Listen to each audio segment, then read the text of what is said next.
আমাদের যে প্রিভিয়াস কর্ম, যা আমাদেরকে কষ্ট দেয়, দুঃখ দেয়, তাপ দেয়, সেই তাপ জ্বালায় যে আমরা জ্বলি, এবং নানা ধরনের যত জ্বালা আমাদের আছে, এগুলো তো প্রিভিয়াস কর্ম এবং এখনকার কর্মের সংমিশ্রণে হয়।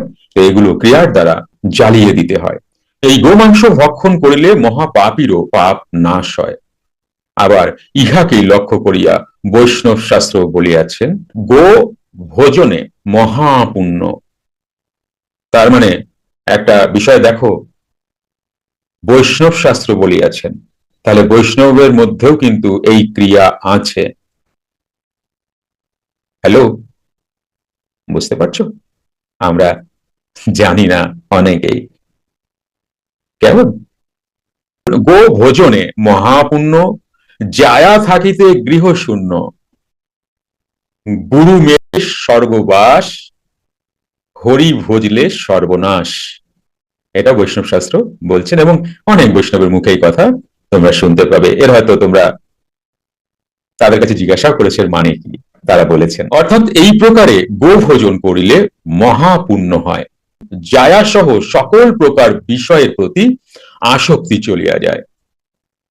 চঞ্চল প্রাণিত গুরু, এই যে শ্বাস গুরু না, শ্বাস প্রশ্বাস গুরু, তো সাধক কি করেন? প্রাণায়াম করে করে করে করে শ্বাস প্রশ্বাসের ঊর্ধ্বে চলে যান না, তাহলে শ্বাস প্রশ্বাস মারা গেল না, গুরুকে মিলিল না। কথাটা বোঝা গেল? সেই গুরুকে হত্যা করিয়া সে আবার ইউটিউব আবার এসব হত্যা শুনলে আবার টেস্ট করে যে ভাই কি বলছে, কেন দেখি এসব কথা বলছে কেন। সোশ্যাল মিডিয়া মানে এই ধরনের কথাবার্তা না, সোশ্যাল মিডিয়া করে যে কোনো রকম ফালতু কিছু ছড়াচ্ছে কিনা বা কিছু।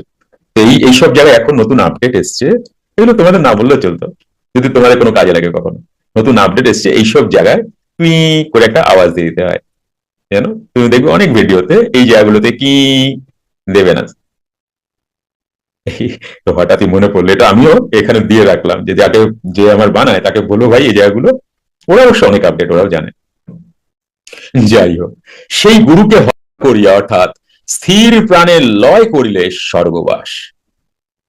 তুমি যদি শ্বাস প্রশ্বাসকে এর ঊর্ধ্বে চলে যাচ্ছ, তাহলে এই শ্বাস প্রশ্বাস তো আর নেই, তাহলে তোমার স্বর্গবাস হবে কিনা। ফ্রি মেডিটেশন ক্লাস প্রতি রবিবার রাত 8টা থেকে 9টা অবধি জুম অনলাইনে। ফ্রি ক্লাসটি পেতে হোয়াটসঅ্যাপ করুন 9903680146।